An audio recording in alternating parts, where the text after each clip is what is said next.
नमस्कार। Welcome to Rupak's classes. स्वागत करते हैं आप सभी लोगों को रूपक्स क्लासेस का एक नए वीडियो पे।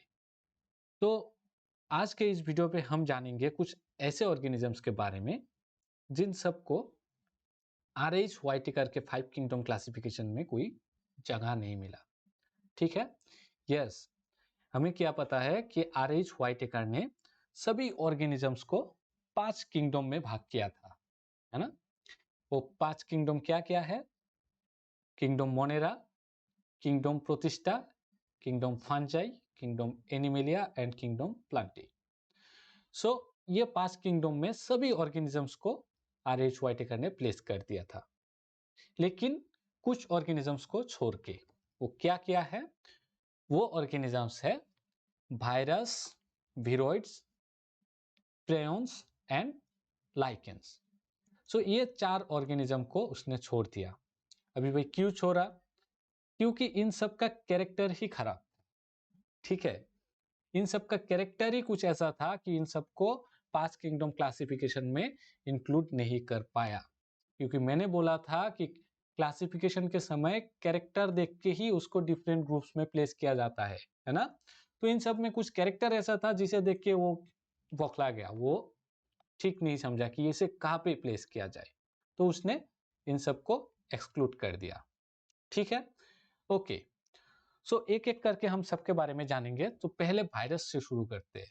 ठीक है, बहुत कॉमन है, बहुत पॉपुलर है ना। कौन नहीं जानता वायरस को। ये 2019 एंड 20 का जो कोरोना महामारी गया, उसके बाद से सबके मुंह में तुम वायरस के बात सुन सकते हो। कोरोना वायरस, वो ठेला वाला रिक्शा वाला भी बोल देगा कि वायरस क्या है अभी, है ना। ओके, तो थोड़ा हिस्ट्री से जानते हैं कि वायरस का डिस्कवरी कैसे हुआ, किसने किया। ठीक है, नाम किसने दिया। चलो, सो वायरस का मतलब है वेनोम और पॉइजनस फ्लूइड। ठीक है, ये किसने दिया था? ये दिया था लुईस पेस्चर ने। तो किसने बोला था ये बोला था लुईस पेस्चर ने। लुईस पेस्चर ने बोला कि वायरस का मतलब है वेनोम और पॉइजनस फ्लूइड। ठीक है, ओके। सो ये जो वायरस होते हैं ना, this virus are not truly living. इसका मतलब क्या है सर? इसका मतलब ये है कि ये वायरस जब लिविंग बॉडी के बाहर रहते हैं तब वो नॉन लिविंग होते हैं। ठीक है, और जब वो लिविंग बॉडी के अंदर रहते हैं तब वो लिविंग बन जाते हैं। है ना कमाल का चीज। जब वो लिविंग बॉडी के बाहर रहते हैं तब वो नॉन लिविंग है। ठीक है, जब वो लिविंग बॉडी के संपर्क में आ जाते हैं तब वो लिविंग बन जाते हैं।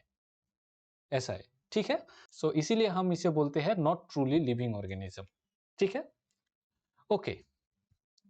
सो 1892 में एक साइंटिस्ट जिसका नाम है मिट्री इवानोस्की, इसने क्या देखा कि टोबैको प्लांट में जो डिजीज होता है, टोबैको मोज़ेक डिजीज, ठीक है, उस डिजीज के लिए कुछ ऑर्गेनिज्म रिस्पॉन्सिबल है। ठीक है, सो ये उतना श्योर नहीं था ये क्या है, तो उसने देखा कि कुछ ऑर्गेनिज्म इस डिजीज के लिए रिस्पॉन्सिबल है। तो ये कब देखा? 1892 में। ठीक है, फिर 1898 में और एक साइंटिस्ट MW बेजरनिक, जिसने क्या बोला कि ये जो टोबैको मोज़ेक प्लांट का जो डिजीज है, ठीक है, ये टोबैको मोज़ेक जो डिजीज है टोबैको प्लांट का, उस प्लांट को अगर लेके हम उससे अगर जूस निकाले और उस जूस को अगर किसी दूसरे प्लांट पे छिड़क दे तो उसमें भी वो डिजीज आ जाता है। ठीक है, तो उसको क्या मिल गया कि ये कॉन्टेजियस है, एक प्लांट से दूसरे प्लांट तक जा सकते हैं। ठीक है, सो यहाँ पे देखो एक साइंटिस्ट के बाद एक साइंटिस्ट इसको प्रूव कर रहे हैं कि ये क्या है, कैसा है। ठीक है, उसके बाद WM Stanley in 1935 showed that कि viruses could be crystalline। सो ये जो वायरस है, इन वायरस को हम क्रिस्टलाइन बना सकते हैं, क्रिस्टल फॉर्म में बना सकते हैं। ठीक है, और देखा कि ये जो वायरस है, ये वायरस मेनली प्रोटीन से बनते हैं। ठीक है, ओके। सो यहां तक क्लियर हो गया क्या क्या बोला मैंने? ओके, सो अभी हम थोड़ा वायरसेस का स्ट्रक्चर देखेंगे, मॉर्फोलॉजी देखेंगे कैसे होते हैं, ठीक है। सबसे पहला बात तो ये है कि वायरस जो है, वायरस का साइज बहुत छोटा होता है, बहुत ही छोटा, ठीक है। सो एक साइंटिस्ट है, उसने क्या किया, एक फिल्टर लिया, ठीक है, एक फिल्टर लिया जिसका नाम है बैक्टीरिया प्रूफ फिल्टर, ठीक है। इस फिल्टर के बीच से बैक्टीरिया पास नहीं हो सकते हैं।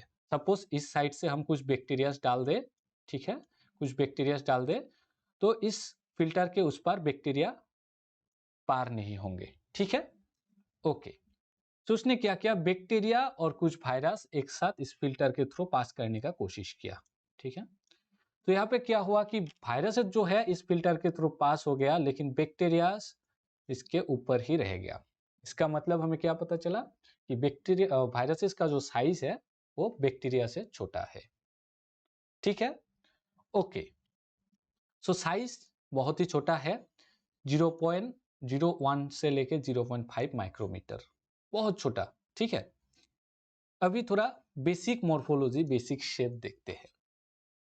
वायरस के बॉडी मेनली बनते हैं प्रोटीन, ठीक है, प्रोटीन से, और साथ में रहते हैं न्यूक्लिक एसिड, न्यूक्लिक एसिड, ठीक है। ओके, सो ये न्यूक्लिक एसिड डीएनए भी हो सकता है और आरएनए भी हो सकता है, ठीक है। ये जो डीएनए है, ये डीएनए सिंगल स्ट्रैंडेड डीएनए हो सकता है, ठीक है, और डबल स्ट्रैंडेड डीएनए हो सकता है, ठीक है, डबल स्ट्रैंडेड डीएनए। ये आरएनए भी सिंगल स्ट्रैंडेड आरएनए हो सकता है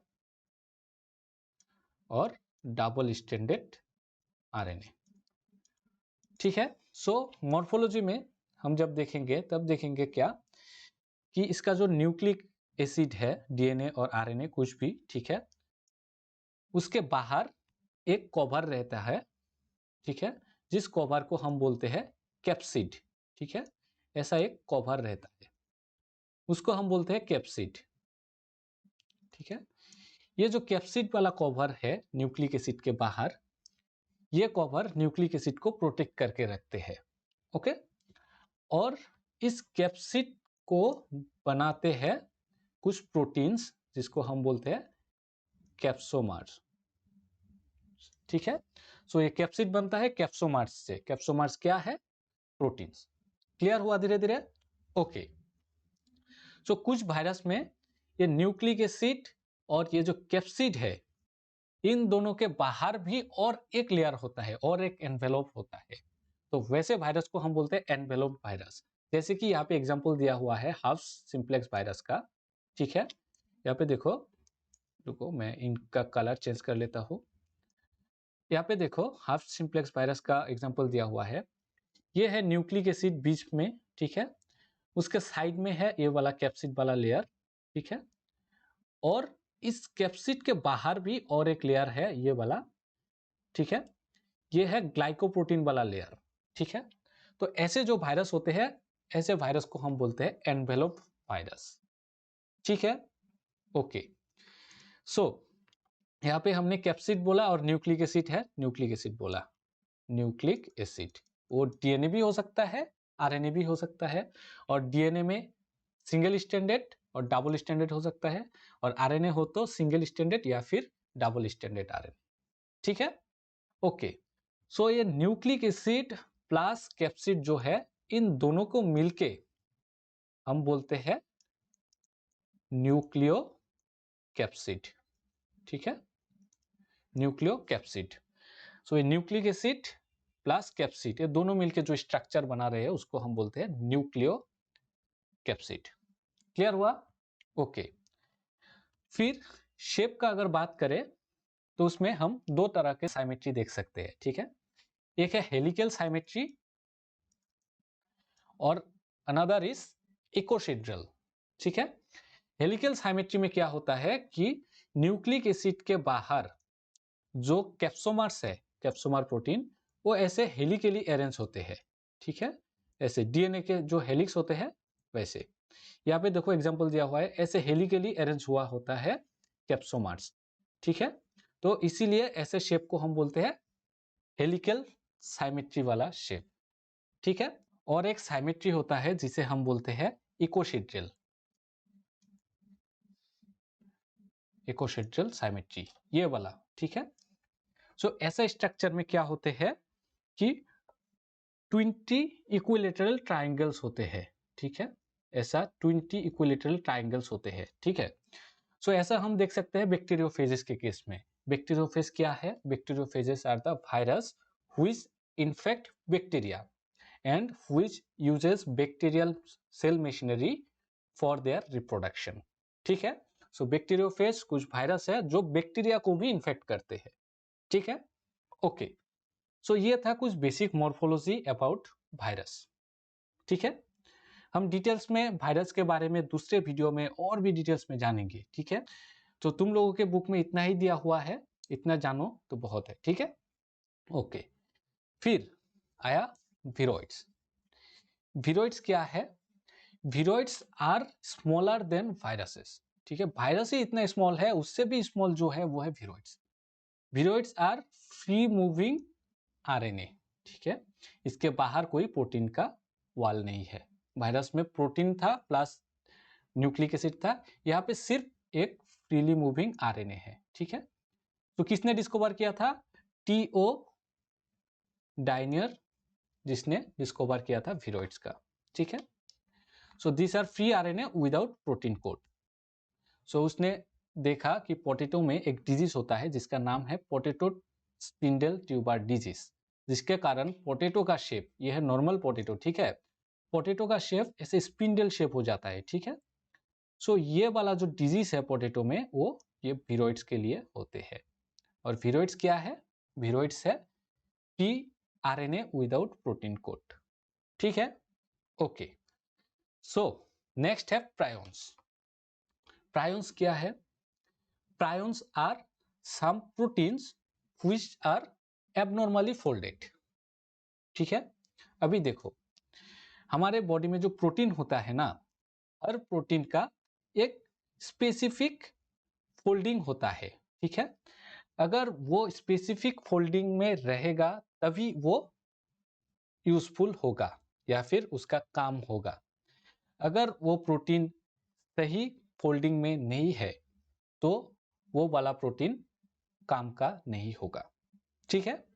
तो यहाँ पे प्रायोन्स क्या है? Prions are also protein but their foldings are abnormal, ठीक है, कुछ एबनॉर्मली फोल्डेड प्रोटीन, ठीक है। सो जो प्रायोन्स है इसका size almost similar to the size of virus, ठीक है। ओके, सो प्रायोन्स के कारण एक डिजीज होता है, बहुत ही इंपॉर्टेंट है, याद रखना, बोवाइन स्पॉन्जिफॉर्म एन्सेफेलोपैथी, ठीक है। जिसके कारण जो काव है, काव में जो ब्रेन होता है, ब्रेन में स्पॉन्जी टेक्सचर आ जाता है, ठीक है, स्पॉन्जी बन जाते हैं।